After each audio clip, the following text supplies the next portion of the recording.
Yung ibang paso wala ng laman, hindi ko na alam kung ano yung mga tanim ko dun sa mga paso na yon.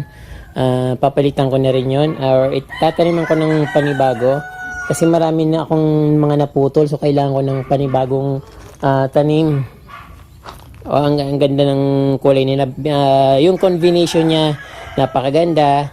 Ayan, pang thumbnail yung combination ng mga halaman nito.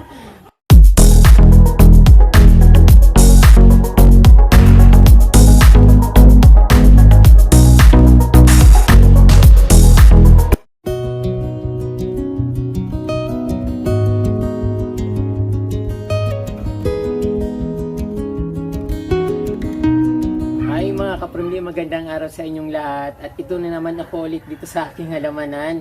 So hindi ko alam kung anong gagawin ko dito sa mga mayana kasi ang tataas parang nasasayang akong putulin. So parang gusto ko kasi pag pinabayaan ko siya mamamatay na siya kahit tanggalin ko yung mga bulaklak niya.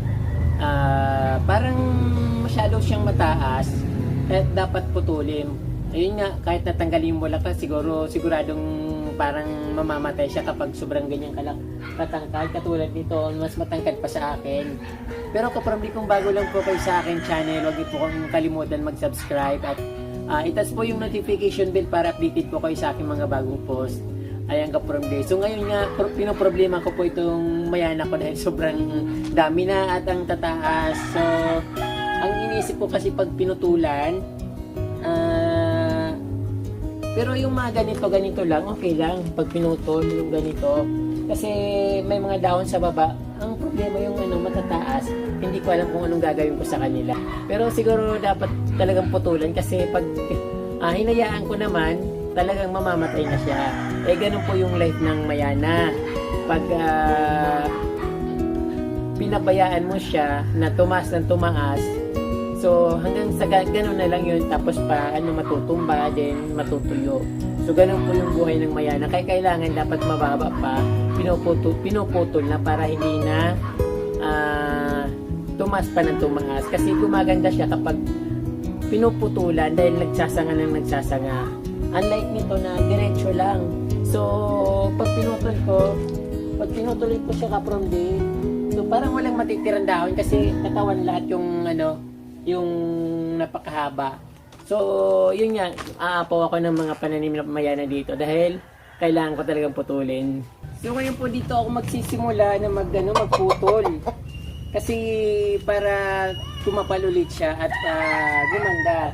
Napakarami kong mayana dito na hindi nyo pa nakikita. Meron din mga rare kahit papano yung mangilan-ngilan lang. Pero alam ko naman na familiar ito sa inyo. Pero siyempre, dito, ang pinaka-popular na mayana dito yung kulay pula. So, halos naubos na nga yung kulay pula na mayana ko. Kaya, ito na lang natitira. Ito, tapos yung mga payatot doon sa gilid ng kubo. So, meron ako ditong duck pit ba to? Parang, sabi ko parang yung inapakan ng aso yung dahon niya, pero parang sabi nung natanungan ko sa Quezon City is duck pit daw itong yung duck feet, yung anong pangalan ng mayana na ito. So dito naman, syempre sir, yung taga Ayala Alabang na friend ko na ayaw niya magpakilala, ito yung binigay niya sa akin na calabash. Yung calabash po yung nagbubunga siya na parang niyog na napakatigas, tapos yung ang tawag po nila dito is wonder fruit. Ayan, so lumaki na po siya sir, marami pong salamat sa bigay nyo ng calabash. Ayan po. Then ito yung mayana ko dito. Super lush na siya, ang tataas niya. Hindi ko alam kung anong gagawin ko. At ang tataas niya, tapos tinaniman pa ng saging yung malapit dito. Dapat so hindi na tinataniman ng saging dito sa may bandang CR kasi mamaya siyempre naghuhukay yun masisira yung pinakapundasyon ng ko dito, yung deposit ng CR. So ayan po yung mayana ko dito. May pula. Ayan, may kulay pink na nasunog na sa araw. At ito yung may neon. Yung walang kasawa-sawang favorite na mayana ko before. So favorite ko pa rin naman siya hanggang ngayon. So kaprom dito, isa ito sa rare na mayana dito. Hindi siya gaanong kagandahan pero maganda naman siya kasi rare. Hindi siya masyadong popular. Then ito yung pinamayan na mayroon din ako doon sa gilid-gilid. Ayun. Ang tataas niya.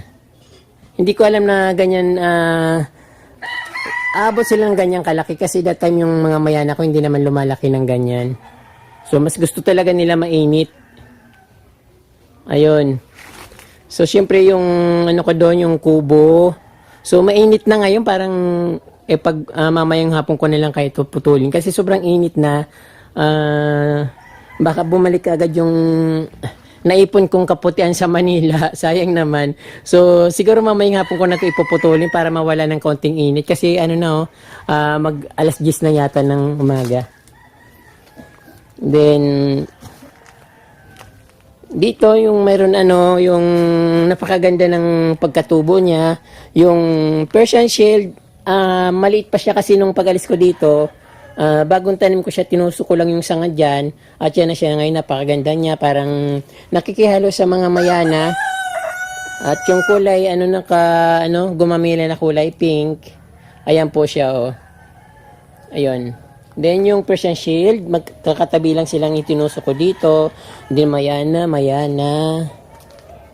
then red cane at ito rin po yung isa sa pinaka-rare na mayana. Rare din siya dito.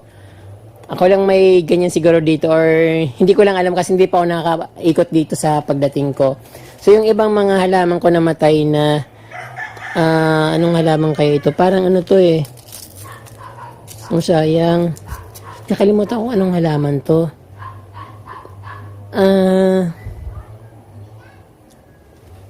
Parang hydrangeas, parang ganon. So ito dito mayana ulit. Lumaki rin siya. Then ito kaprom din, napakadami ko talagang mayana dito. Mga tanim ko lahat ito nung bago ako umalis. So ang lalaki niya, ang lalago. At yung saging ayaw magpatalo. Then ito rin kaprom di. Andito na ako sa gitna ng aking gubat. Ano to? Hindi ko to tinanim, hindi naman to halaman Ano ba to? Alam ko na ito, yung nilipat ko pala siya dito. Ang ganda-ganda niya from di. Yung buntot pusa, ayun, ang laki-laki niya. Kala ko pa naman yung, hindi pa siya namumulaklak, pero, ayun, may mga lumalabas ng bulaklak. Bumunutin ko sana kasi ang laki-laki. Yung, pala siya, yung buntot pusa na tinatawag. Nag-ingay na naman yung mga manok. Nakita na naman ako, pati aso. Nakikisali rin dyan. So ayan kaprom din, napakadamo dito. Parang masukal. Ayan po. Mga halaman ko dito, hindi ko pa masyadong naayos kasi ang inuuna ko yung sa harap. Pero pagdatapos naman ako doon, ito na yung pagkakaabalahan ko kasi wala na akong gagawin pupokus ako dito sa likod.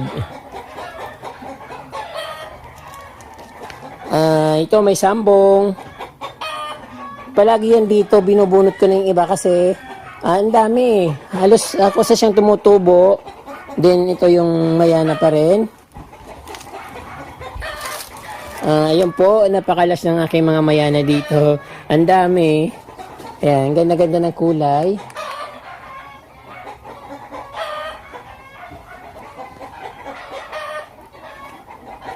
Ayan, tapos yung gamamili ng kapatid ko. Magkatabi lang ng bahay namin ng kapatid ko. So ayan, puting-puti na. So binigay ko to sa kanya, sabi ko ilagay niya sa may initan. Kasi maganda yung gumamila na ito na kulay puti, lalo sa pag may medyo bandang mainit. At yung Areca palm na tinanim dyan sa kanto, ang ganda-ganda na niya. At yung dito, parang damo, parang saluyot. Namumulaklak siya ng kulay yellow. At yung giant na cactus na binigay sa akin ng aking kapitbahay dahil natumba ng malakas na bagyo. So, 3 puno yata yung ganito ko, pinaghiwa-hiwalay ko.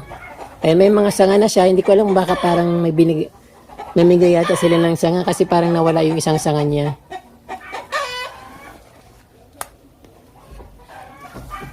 May mga ano sa ilalim.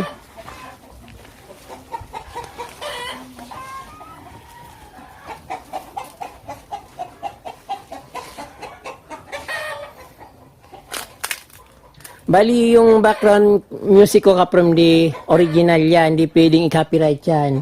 Narinig nyo yan, nato kumakanta yung ano, sariling kanta niya yan, walang lyrics na kapareho niyang kakaiba. Oh, ayan. Ang aking gubat, halaman na gubat. So, sobrang dumi na dito, puro ano na, puro damo at mga natutuyong dahon.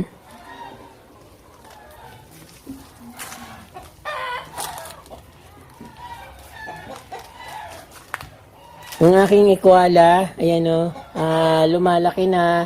At syempre yung red lipstick na aglaw. Ayan, puro dahon na dito kapamdi. Masarap yung, linisin ulit at pagandahin ulit. At doon naman sa kabila, puro sambong, oh.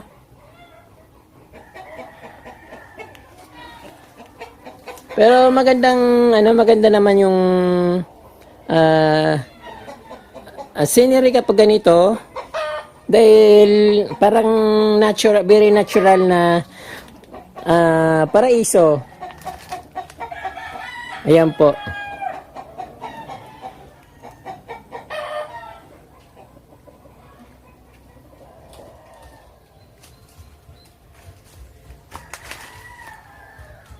So, unahin ko na muna dito kapramdi kasi sobrang init. Sayang naman yung pinuti ko sa Manila. Sa isang iglap lang mawala na. So, ito nga, ang daming natuyo na, oh. Magandang halaman ito eh. Magandang mayana. So, kailangan talaga kapag katulad ng sabi ko, kapag tumaas, diretso na yun, matutuyo siya. Dapat talagang pinuputulan yung mayana. Katulad nito, tumaas na siya, ayan, natuyo na. Namulaklak at hindi na siya dahon pa. So dapat talaga kapramdi, ayan, paputulan before you late. Ayan. Tatanggalin ko na siya. Sayang.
Ito, ang ganda-ganda oh. Pulang-pula siya. Pero namulaklak na. At tatanggalin ko yung mga bulaklak muna. Pag-isipan ko muna kung puputulin ko.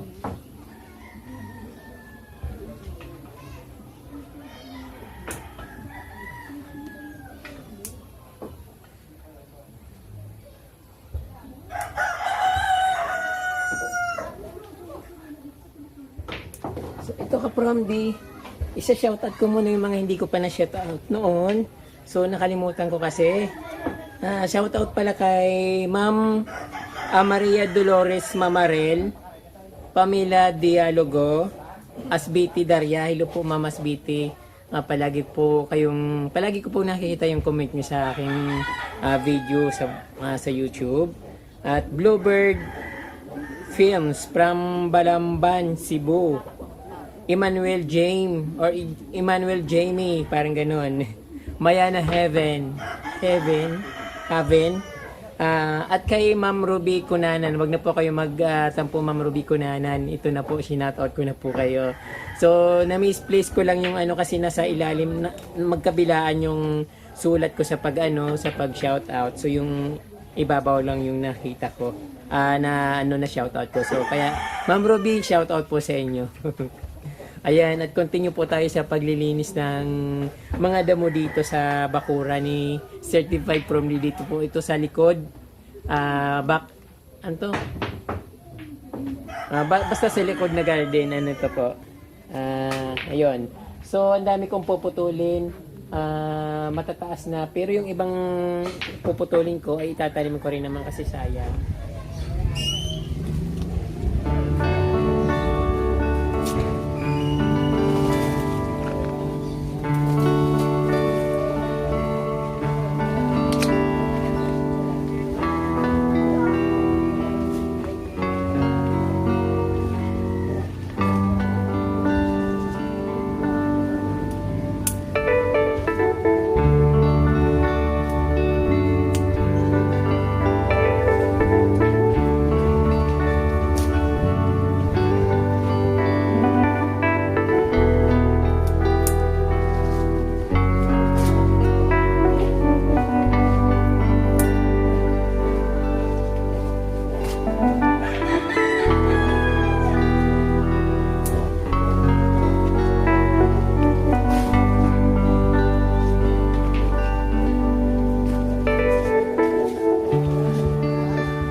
Nagbabantay malakas na ulan, sigurado naman na matutupi lang mga ito.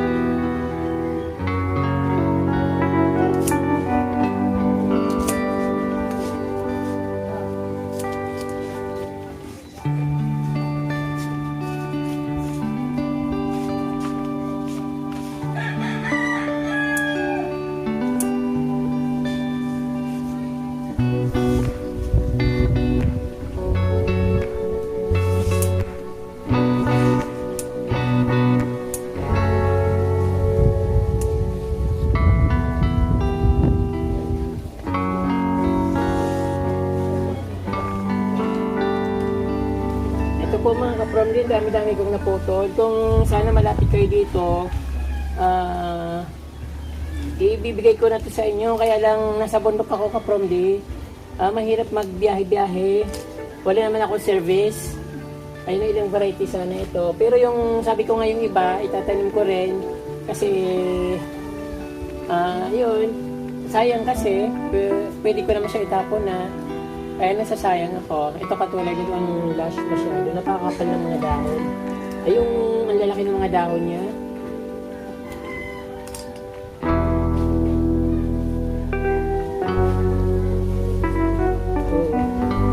Dami. Ito sobrang parang taingang daga yung yung ganda ng pagkadahon niya.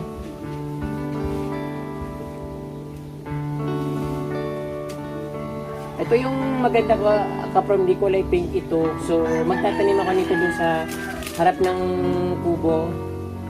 Kasi parang kukunti lang ganito ko, parang ilang puno lang to, tapos nawala na yung ibang mga puno na tanim ko kasi parang hindi ko alam kung natuyo or may kumuha. Ayan.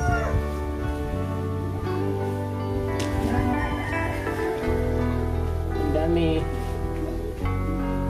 So ito ka from the rare din ito, ang lalaki ng mga dahon niya pero hindi siya masyadong makulay. Ayan.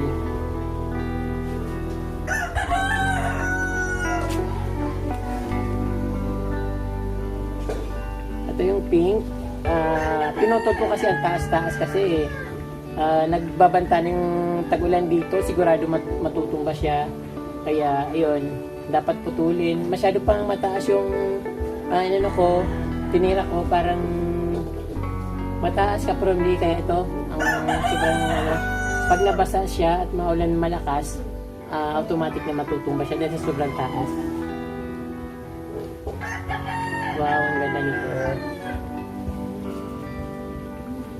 Ito, very common ito sa atin. At ito,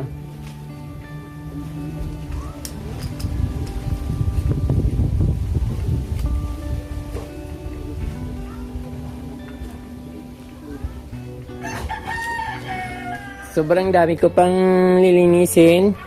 Ito ayusin. Dito papalitan ko ng mga ito.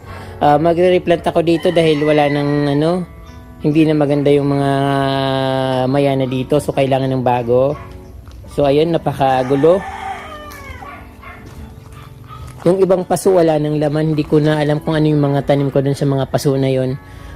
Papalitan ko na rin yun. Or tataniman ko ng panibago. Kasi marami na akong mga naputol, so kailangan ko ng panibagong tanim. Ang ganda ng kulay nila. Yung combination niya napakaganda. Ayan, pang thumbnail yung combination ng mga halaman nito. Mayana, crouton na pula. Ay, yun na nga pala yung mayana. Tapos croutons. Ayan, ang ganda. So ayan ka from the medyo lumuwag na ng konti, although hindi naman siya lumuwag, umano lang. Nabawasan lang yung mga matataas na dahon. Marami pa nga puputulan ko pa yan sa mga susunod na araw kasi ayaw kong masayang masyado yung mga mayana kasi ang hirap-hirap maghanap ng mga collection para makabuo ka ng ganito karami. Dapat magpakahirap ka muna kung saan lugar lupalop ka pupunta para magkaroon ka ng mga ganito. So ayun, kung may pupunta dito, alam ko naman minsan may pupunta dito, babawasan ko pa yung mga mayana na yan. Kung gusto nyo lang, yung malapit ng dito ka from day, kung malayo kayo dito, minsan kasi mga pupunta dito, mayroon na rin silang mga mayana na collection, so hindi na nila ito kailangan. So yung kung gusto lang, ayun. So yung mga naputol ko, ay tatanim ko rin yung iba.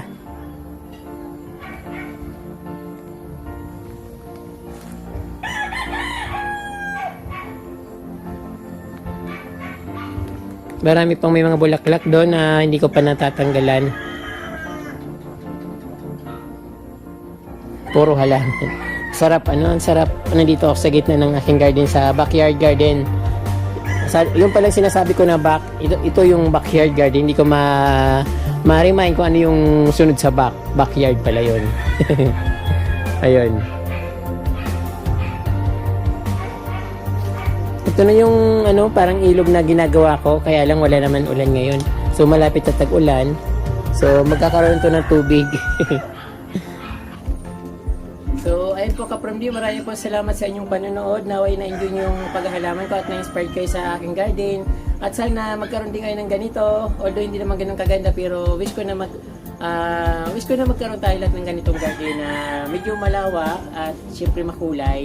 Maraming salamat po sa inyo mga ka-from-view sa inyong panonood at huwag niyo pong kalimutan mag-subscribe at itas po yung notification bell para update po kayo sa mga bago kong post. Siyempre share niyo na rin po yung video para mapanood po ng iba.